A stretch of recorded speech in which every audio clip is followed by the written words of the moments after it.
Supersonic speed एक ऐसी चीज जो सिर्फ टॉप फाइटर जेट्स ही अचीव कर सकते हैं।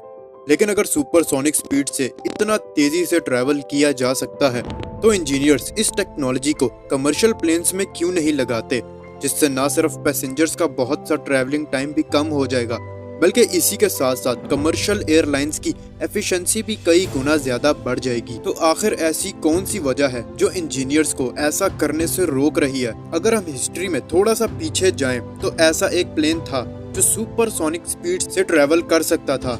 दोस्तों, मैं बात कर रहा हूँ कॉनकॉर्ड की, जिसे एविएशन स्ट्रीम का किंग माना जाता था क्योंकि ये किसी भी तरह के नॉर्मल कमर्शियल प्लेन से कई गुना ज्यादा तेजी से उड़ सकता था।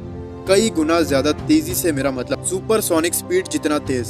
अब नॉर्मली तो साउंड की स्पीड 1235 किलोमीटर पर आवर होती है, लेकिन सुपरसोनिक स्पीड वो स्पीड होती है जो साउंड यानी आवाज की स्पीड से भी ज्यादा तेज हो, जिसका मतलब ये हुआ कि इसकी स्पीड को आप नॉर्मल गन से निकली गोली से कंपेयर कर सकते हो। अब नॉर्मली किसी कमर्शियल पैसेंजर प्लेन्स को पेरिस से न्यूयॉर्क जाते वक्त 8 घंटे लग जाते हैं, लेकिन अगर हम इसको कॉनकॉर्ड से कंपेयर करें जो सुपरसोनिक स्पीड से उड़ सकता है तो ये 8 घंटों का सफर सिर्फ और सिर्फ 3.5 घंटों में कंप्लीट कर सकता है। मैक्सिमम स्पीड जिस पर कॉनकॉर्ड फ्लाई कर सकता था वो थी 2180 किलोमीटर पर आवर, और इसकी इस लाजवाब स्पीड से फ्लाई करने के पीछे कॉनकॉर्ड का यूनिक विंग डिजाइन था जिसे डेल्टा विंग का नाम दिया गया था। अब यह डिजाइन यूजुअली फाइटर जेट्स में यूज होता है क्योंकि उन्हें बहुत ही तेज स्पीड से उड़ना होता है, लेकिन हिस्ट्री में पहली बार ऐसा प्लेन बनाया गया जो फाइटर जेट्स की स्पीड से उड़ सकता था। लेकिन आखिर ऐसा क्या हो गया कि इतनी स्पीड से ट्रैवल करने वाले एयरक्राफ्ट को हमेशा के लिए डिसकंटिन्यू कर दिया गया, और क्या कहानी है कॉनकॉर्ड की? तो चलो जानते हैं आज की इस वीडियो में।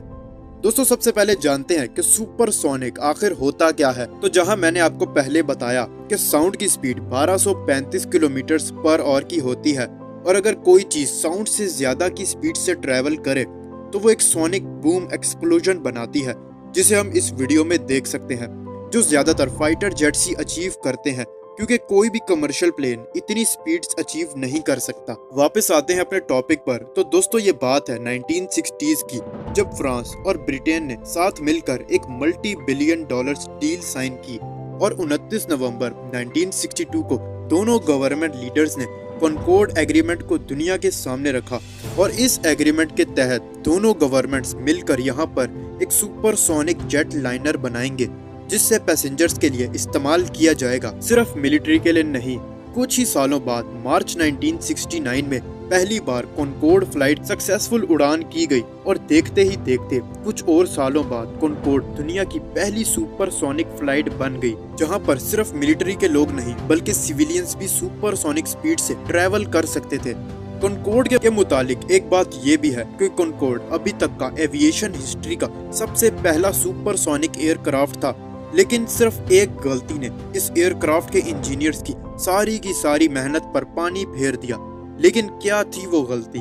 दोस्तों, ये कहानी है एयर फ्रांस की फ्लाइट 4590 की, जिस पर 100 पैसेंजर्स, 6 क्रू मेंबर्स और 3 पायलट्स मौजूद थे, और इस प्लेन को टेक ऑफ करने के लिए किसी भी नॉर्मल एयरक्राफ्ट से कई गुना ज्यादा स्पीड की जरूरत होती थी, जिसकी वजह थी इसका डेल्टा विंग जैसा डिजाइन। इस एयरक्राफ्ट का डिजाइन इतना यूनिक और डिफरेंट था कि इसे लैंडिंग और टेक ऑफ के लिए अपने आगे के नोज की डायरेक्शन को चेंज करना पड़ता था, जिससे पायलट लैंडिंग करते वक्त रनवे को क्लियर देख सके।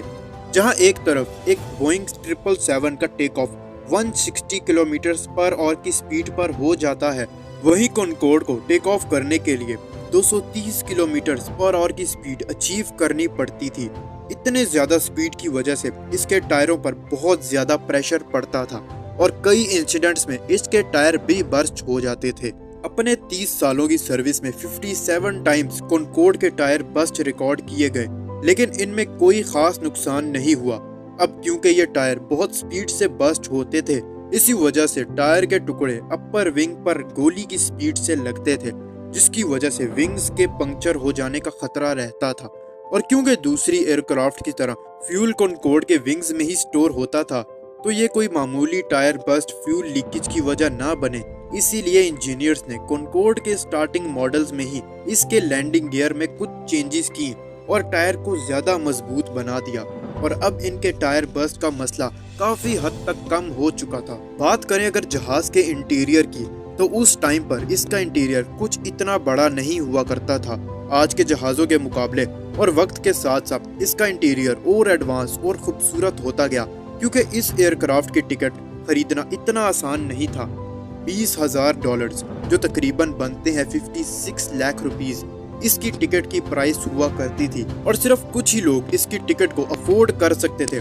उस वक्त के बड़े पॉलिटिशियंस, अमीर लोग और स्पोर्ट्स टीम वगैरह के कैप्टन्स इस एयरक्राफ्ट में सफर करते थे क्योंकि उनका टाइम बहुत कीमती होता था। टाइम के साथ साथ इस एयरक्राफ्ट के अंदर शैंपेन और बियर जैसी चीजें भी सर्व की गई और इस एयरक्राफ्ट में ट्रैवल करना एक तरह का स्टेटस सिंबल बन चुका था लोगों के लिए। अपने पूरे कैरियर फ्लाइट्स में कॉनकॉर्ड का बड़ा ही जबरदस्त सेफ्टी रिकॉर्ड रहा। सब कुछ ठीक था, लेकिन ये सब कुछ बदल गया 25 जुलाई 2000 को, जब एक 6 इंच की मेटल स्ट्रिप इस 1.5 लाख किलो के जहाज को बर्बाद कर देती है। लेकिन इस मेटल स्ट्रिप का इस जहाज के हादसे से क्या कनेक्शन है? जब कॉनकॉर्ड ATC की परमिशन से टेक ऑफ करता है तो कंट्रोल टावर पर बैठे लोग देखते हैं कि जहाज के पिछले हिस्से पर आग लग गई थी। वो जहाज के कैप्टन से राब्ता करके फौरन उन्हें ये सूरत हाल बताते हैं, लेकिन अब तक बहुत देर हो चुकी थी। जहाज टेक ऑफ कर चुका था। टेक ऑफ के फौरन बाद ही प्लेन ट्रम्बल करना शुरू कर जाता है।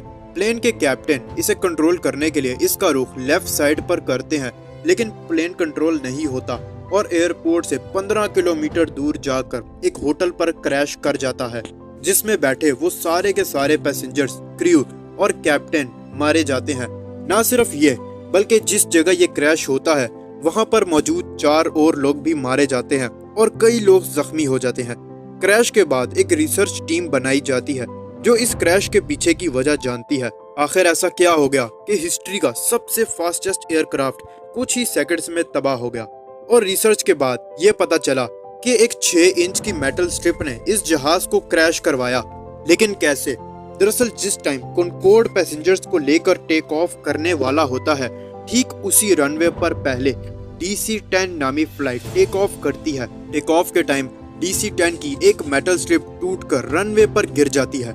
DC-10 और कॉनकॉर्ड के टेक ऑफ में टाइम डिफरेंस इतना कम था कि रनवे इंस्पेक्शन का टाइम ही नहीं मिल सका। और जब कॉनकॉर्ड रनवे पर टेक ऑफ के लिए रवाना हुआ तो उसका टायर इस मेटल स्ट्रिप से टकरा कर कट जाता है और उसके कटे हुए टायर के छोटे छोटे टुकड़े गोली की स्पीड से जहाज के लेफ्ट विंग पर लगते हैं और इससे जहाज का फ्यूल लीक होने लगता है। अभी जहाज हवा में सही से टेक ऑफ हुआ ही नहीं था कि जहाज का फ्यूल टैंक लीक हो जाता है, जो फ्रिक्शन से आग पकड़ लेता है। आग बड़ी तेजी से फैलती है। आग को काबू में ना लाया जा सका। प्लेन के पायलट ने इंजन को बंद करने की भी कोशिशें की, लेकिन अब तक बहुत देर हो चुकी थी। इवेंचुअली जहाज एक होटल पर क्रैश कर जाता है, जिसके बारे में मैंने आपको भी थोड़ी देर पहले बताया था। इस क्रैश के बाद इस प्लेन की रेपुटेशन बहुत ज्यादा गिर गई। फ्रांस और ब्रिटेन ने दोनों ने फैसला किया कि फिलहाल सारी कॉनकॉर्ड फ्लाइट्स को कैंसिल कर दिया जाए। और फिर आता है इस कंपनी का डाउनफॉल। जब ये प्लेन क्रैश हुआ तो लोगों ने इसके क्रैश हो जाने के डर से इस कंपनी की फ्लाइट्स और एयरक्राफ्ट्स में ट्रैवल करना कम कर दिया। इसके अलावा जहां एक नॉर्मल प्लेन की फ्यूल कंजम्पशन काफी कम थी, वहीं दूसरी तरफ एक कॉनकॉर्ड प्लेन के कई गुना ज्यादा फ्यूल यूज करता था और इसकी मेंटेनेंस में भी काफी पैसे खर्च होते थे, जिसकी वजह से इस कंपनी की फ्लाइट्स को कंटिन्यू करना प्रॉफिटेबल नहीं होता था। और यही वजह थी कि अब ये कंपनी बिल्कुल बंद हो चुकी है।